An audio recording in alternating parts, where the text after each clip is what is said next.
dude, what if I lied to you and I said I only have Dayquil? Dayquil probably not gonna quite cut it. Let me check. There's so many pockets on this gosh darn bag. Do you need Dayquil? What about No. CBD gummies? I have those. We're not crossing the border. You can definitely do that. What about this gimmick cigarette from Progress? Because it was 80s, so we all had to look like we were smoking in the camera crew. Like the whole camera crew and all the refs, and like we're all just chain smoking the whole show. That's kind of incredible. I love that. Like, there's like, hey, they've had that one cigarette the entire show. I have emergency. I feel like you're getting sick, bro. You know, I always feel like I'm sick and dying. Ibuprofen. Take like 3 a day. Take like 3 a day, chase it with some Pepto-Bismol. I know, I'm just trying to get big enough to have a Twitter breakdown that people care about. Because right now I'm just throwing these mental breakdowns into the Twitterverse and not even like hard. I tweeted Walter for a week. I think I got like maybe 10 or 12 likes, but I'm like, come on. Like, It was a hot else around take. here gets like 30 likes freaking tweets. They weren't ready. I'll be pretty happy if I never step foot in a mall again for the rest of my life. Yep. Where are you going to get your Auntie Anne's pretzel? I worked in a mall for, well, a couple malls for many, many years and just never again. Did something happen? It's just a miserable Who touched you? Who touched you? Miserable place. I used to work at the video game store and the laser tag place, like at the same time, like 2 jobs at once. This is Laser like tag sounds so fun. This is like 20 years ago. It was a good split of gigs, But it and also then seems like a nice... but then somehow working at the laser tag store became like sad. So like Why? I feel like once you hit a certain age, yeah.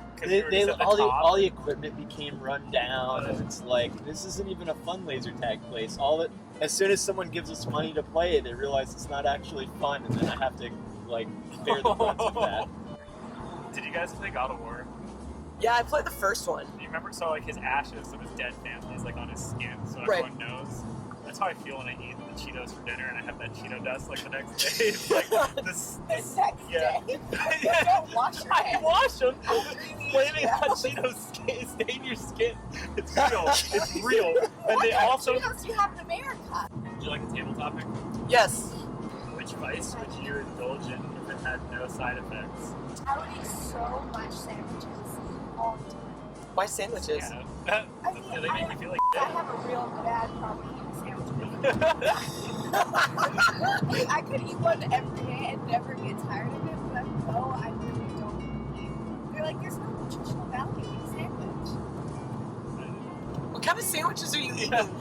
It's just like a PB&J. Okay, yeah, there you go. Well, because there you go. No, that peanut butter's got the nutritional value. It's got some like some good fat and protein, but like Yeah, it's super high calorie. No. Like jelly is basically just sugar. Jelly's where you really start to go downhill a little bit. Right. Yeah. Which is more important, the respect of your children or your parents? Oh. So my children are cats. So I'm gonna say, do the cats respect us? I don't think they do. The cats? Yeah.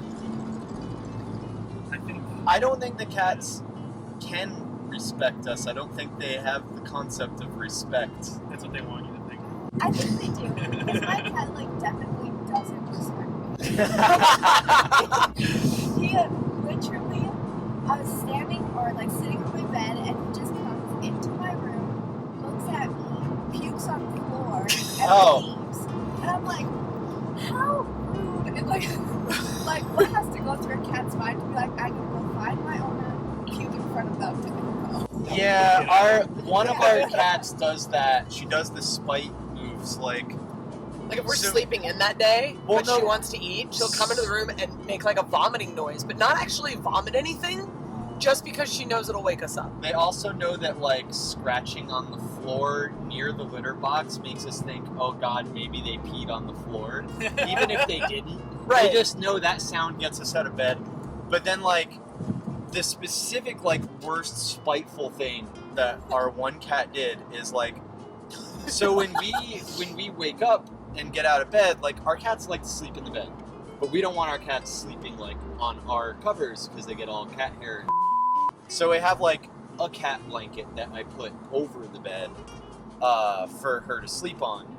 And so, like, she specifically requires that bed and in the morning until we put it on. But I was hanging out at home and I was busy and I didn't have a chance to do it. And so she was like coming out to our kitchen table and yelling at me and going back to the room and coming out and yelling at me. And then finally, like, she just disappears for a bit. And then she comes back, yells at me again, and then lays down on the chair. And then like 5 minutes later, I'm like, oh, that smells. What did she do? She didn't just in the bed. She climbed up into the bed, walked into the center of the bed, and took a right in the middle. Like, she's right in the middle of the bed. And I'm just like, well, I guess this is what I'm dealing with now. That's a power. That's Yeah. That's some BD right there. I was I don't listening. think a kid would ever have false on your bed. Yeah. I don't think my parents would either. Yeah. I was like really mulling it over in my head. I was like, man, I think my mom respects me, and that means a lot. Like, man, that's pretty cool. Why? Yeah.